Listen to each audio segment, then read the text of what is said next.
नमस्ते प्यारे बच्चों, एक बार फिर से स्वागत है आपका स्कूल क्लासेस स्टडी के अंदर। तो आज हम पढ़ेंगे मौर्य साम्राज्य। मौर्य साम्राज्य के बारे में पढ़ेंगे।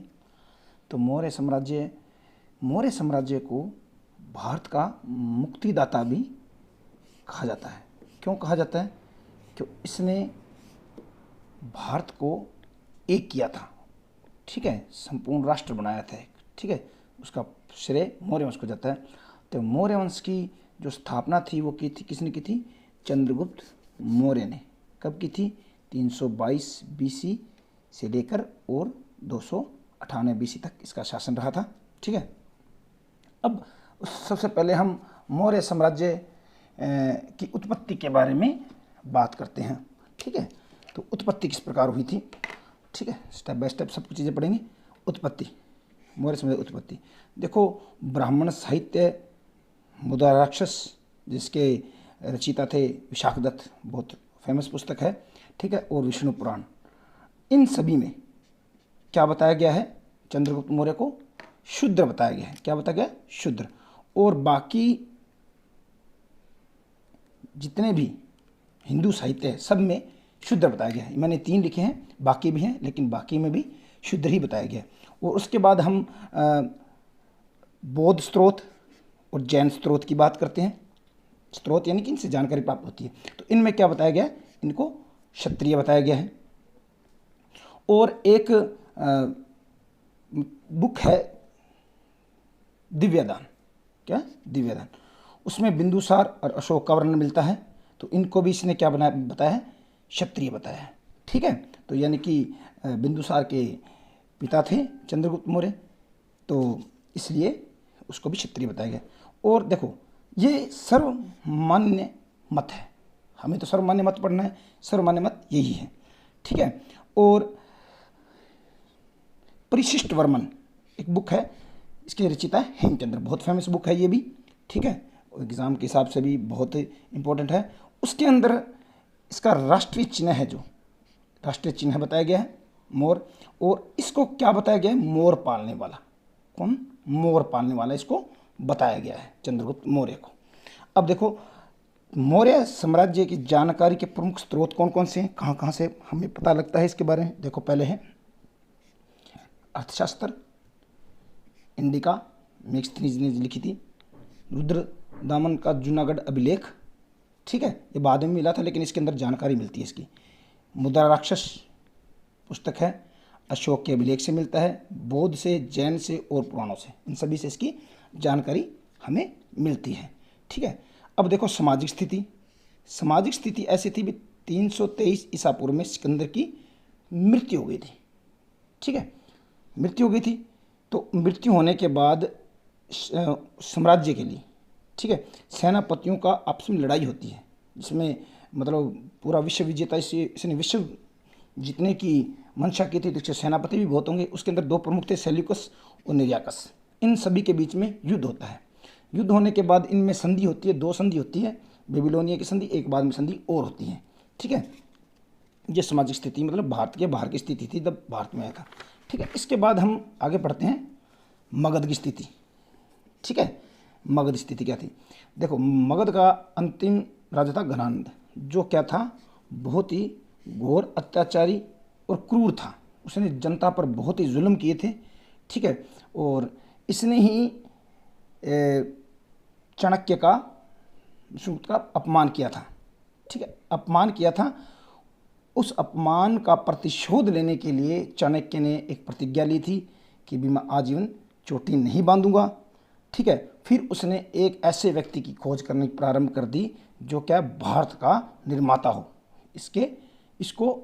इसके अत्याचार से लोगों को छुटकारा दे सके।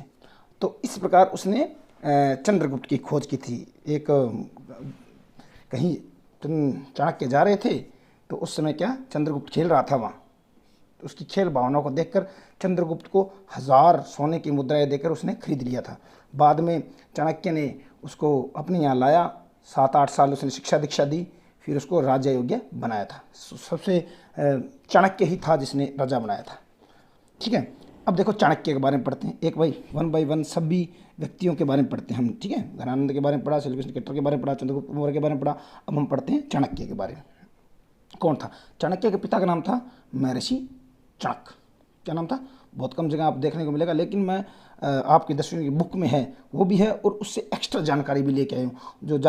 जो बाकी जो मेरे मित्र हैं, मेरे भाई बंधु हैं जो तैयारी करते हैं, जैसे अभी रीट का एग्ज़ाम आ रहा है, तो उनके लिए भी ये बेनिफिट है, ठीक है। तो उसके अलावा इसका नाम था, बचपन का नाम था विष्णुगुप्त। और कौटिल्य मत कर देना, कौटिल्य इसका नाम नहीं था, बचपन का नाम था इसका विष्णुगुप्त। उसके अन्य नाम भी थे कौटिल्य, वात्स्यायन, कात्यायन। कौटिल्य क्यों? ये कूटनीति वाला व्यक्ति था, तीक्ष्ण बुद्धि वाला व्यक्ति, इसको कौटिल्य कहते थे। और इसको भारत का मैकियावेली भी कहते हैं। अब देखो भी, अर्थशास्त्र क्या चीज़ है? इकोनॉमिक्स की बुक है? नहीं नहीं, इकोनॉमिक्स की नहीं है भाई।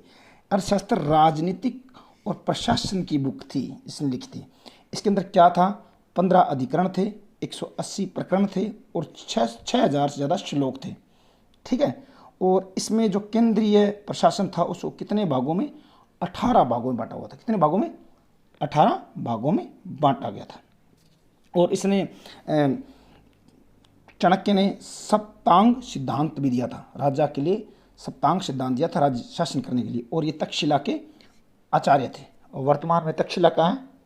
पाकिस्तान में, अभी ध्यान रखना, ठीक है।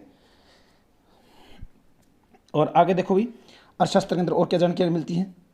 अर्थशास्त्र के अंदर गूढ़ पुरुष किसको कहते हैं? गूढ़ पुरुष गुप्तचर को, या इसको महामात्य सर्प भी कहते हैं। अब देखो कैसे याद करोगे? सर्प होता है, गुप्त जगह रहता है, रहता कि नहीं रहता? तो महामात्य सर्प, तो क्या? गुप्तचर कहते थे। इसमें जहाजरानी, जहाजी सेना के बारे में मिलता है। शूद्र, जो बाद में क्या बन गए? आर्य, इसके अंदर वर्णन मिलता है। इसमें बताया गया शूद्र थे, ये बाद में क्या बने? आर्य बन गए। और भूराजस्व कितना? 1/6 स्टैंडर्ड माप था उनका। भूराजस्व टैक्स लेंगे, 1/6 लेंगे, ठीक है, भूमि का जो अन्न बताओ। अब देखो आगे बढ़ते हैं हम चंद्रगुप्त के बारे में। चंद्रगुप्त मात्र 25 वर्ष की आयु में राजा बना। कब? 322 BC में, ईसा पूर्व, ठीक है। इसकी राजधानी क्या थी? पाटलिपुत्र थी। राज चिन्ह मयूर था। क्या था? मयूर था। भाषा क्या थी? पाली थी। शिक्षा के अंदर क्या था? तक्षशिला था, जहाँ इसने शिक्षा ग्रहण की थी, ठीक है। अब देखो, भारत भूमि पर स्थापित सबसे बड़े साम्राज्य का निर्माता तथा इसे राजनीतिक एकता व प्रशासनिक व्यवस्था में बांधने का श्रेय चंद्रगुप्त मौर्य को माना जाता है, ठीक है। और ये राष्ट्रीय राजा नहीं था, राष्ट्रीय था अशोक, ये बांधने वाला था, एक सूत्र में बांधा था जिसने, ठीक है। अब इतना समझ में आया? ठीक है, बहुत ही आसान है, बहुत शॉर्ट में लेके आया हूँ। थोड़ी सी हो सकता है वीडियो बड़ी बन जाए, लेकिन चीज़ें सारे विस्तार से हैं, जो आपको समझ में आ जाए। आगे भी आप हम पढ़ेंगे तो हमें दिक्कत नहीं आएगी किसी प्रकार की। अब देखो, इसका साम्राज्य कहाँ तक था भाई? उत्तर में कश्मीर तक था। कहाँ तक था? कश्मीर तक था। पाकिस्तान में हिंदू कुश पर्वत है, वहाँ तक था। सौराष्ट्र किसको कहते हैं? गुजरात को कहते हैं, गुजरात तक था। इधर कर्नाटक तक था, आंध्र प्रदेश तक, बांग्लादेश और नेपाल, यहाँ तक इसका साम्राज्य था। लगभग 55 लाख वर्ग किलोमीटर में था। कितना? 55 लाख वर्ग किलोमीटर फैला हुआ था। और देखो, एक ग्रंथ आता है, तमिल ग्रंथ, अहनानूर और मुन्नानूर, ठीक है। इसमें जानकारी मिलती है कि चंद्रगुप्त मौर्य ने दक्षिणी भारत पर भी आक्रमण किया था, ठीक है। अब देखो आगे बढ़ते हैं। सेल्यूकस कैसे युद्ध हुआ था 305 BC से 304 BC के बीच में। अब वो सेल्यूकस निकेटर जो मतलब मान लो जो संधि हो गई थी, वहाँ सेनापति का युद्ध हुआ था बेबीलोनिया में, तो सेल्यूकस निकेटर जीत गया था। तो इसने क्या किया? काबुल के रास्ते सिंध आया, काबुल के सिंध आया, और सिंध आने के बाद उसने क्या युद्ध किया, यहाँ भेंट हुई चंद्रगुप्त मौर्य के साथ, और संधि हो गई। क्या हो गई? संधि हो गई। संधि में क्या हुआ?